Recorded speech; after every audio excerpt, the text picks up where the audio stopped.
to dismiss Taranga was followed up by a run-out of Mahela Jayawardena. But home skipper Kumar Sangakkara's unbeaten 73 steadied the innings. Sri Lanka were 146 for 3 of 32.5 overs. When the rain came, both teams share a point each. Three-time Tour de France winner Alberto Contador could still face a court over doping allegations despite winning an appeal last month. The Spaniard tested positive for the banned anabolic agent clenbuterol during last year's race.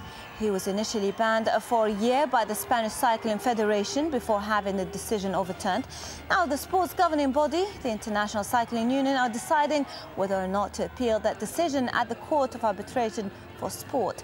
UCI have until the 24th of March to make a decision. I don't want to give an opinion, or I can't give an opinion over whether he's guilty or not guilty, or what the situation is, except to say that the case is difficult for cycling. Because until such time as it's regulated, it's like a cloud over our head. Until such time as it's regulated and we can move forward from it. Tennis and former winner Spain have reached the quarterfinals of the Davis Cup after their doubles victory over Belgium. World number 1 Rafael Nadal and Fernando Verdasco gave their team a 2-0 lead in the singles matches on Friday. Then Verdasco teamed up with Feliciano Lopez to take on Belgium duo of Olivier Rochas and Steve Darcis in the doubles on Saturday. And it was the Spaniards' greater experience that saw them through as they dominated the match, taking it in straight sets and give their team an unassailable 3-0 lead and stay on course for 5th Davis Cup title. Lindsey Vonn has won the downhill World Cup title for 4th time in a row. That's despite finishing second in Traverso, Italy. Anya Parson comfortably claimed her first win of the season that has been hampered by knee problems. Vonn was second behind the Swede, which was enough to ensure she'll claim the title. The American now has an unassailable lead over Germany's Maria Reisch. That's it for me, Shuli. Sana, thanks very much indeed for that. I'll be back in just a moment with more of the day's news. That's right after the weather with Everton Fox.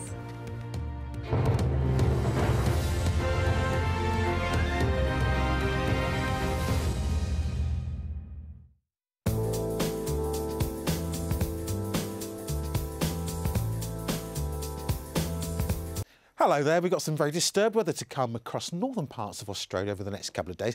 Big clutch of thunderheads just appearing into that western side of Queensland. I think there is a real risk of some flooding to come here over the next few days. Then you can see how heavy our rainfall chart shows up across this particular part of Queensland. Heavy showers too, nasty little circulation up towards the Gulf of Carpentaria.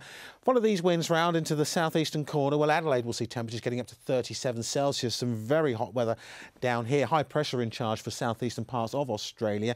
Over to the west, it is largely dry, but a little line of shower cloud again just pushing its way towards western parts of South Australia as we move into the early part of next week. Still a chance of some wetter weather to come here. Touch cooler as the rain edges its way towards Adelaide, 31 Celsius by this stage. Queensland still seeing plenty of showers. Brisbane, on the other hand, southern parts of Queensland will gradually start to dry up and to brighten up. We come down into New Zealand and it's very autumnal, wet and windy for many. North Island certainly seeing some heavy downpours through Sunday. The South Island starting to see drier, brighter weather coming through, but the showers not too far away from the North Island. For Southeast Asia, it's sunshine and showers.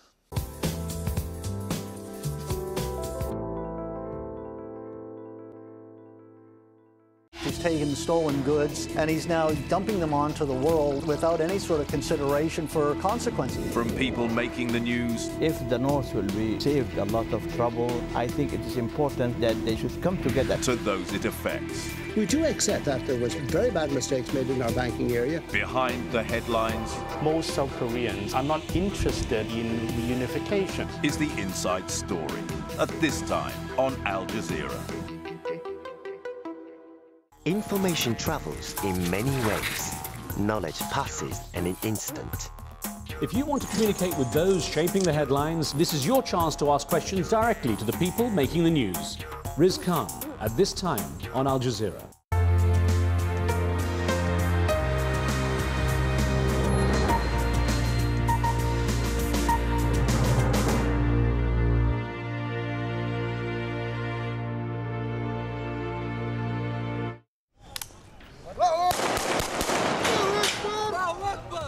Quelling repeated attacks. The Libyan town of AlJazeera fights off pro-Gaddafi forces. And setting their sights on Sirte, opposition fighters push west after driving government forces from the oil town of Ras Lanouf.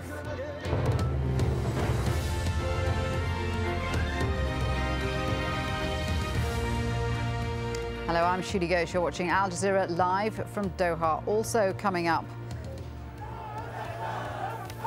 Egyptian protesters turn their anger on the former Interior Minister and State Security Services.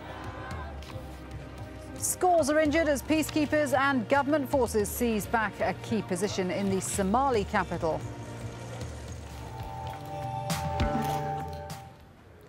And a revealing insight into what to wear in Russia.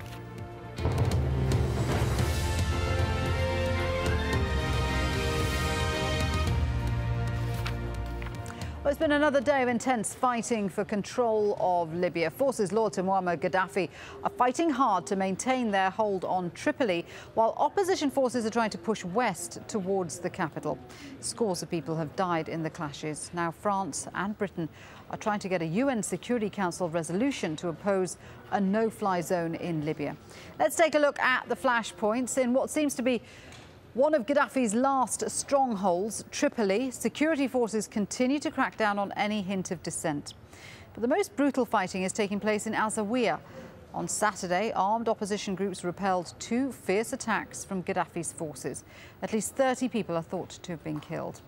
A Libyan jet fighter has crashed near the eastern oil port city of Ras Lanouf, which is under opposition control. Rebels say they shot it down.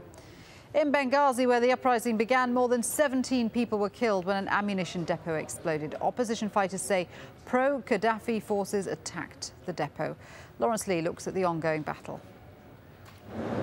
One of the big debates during this conflict has been to do with the strength of the Libyan army, and pictures like this have been rare.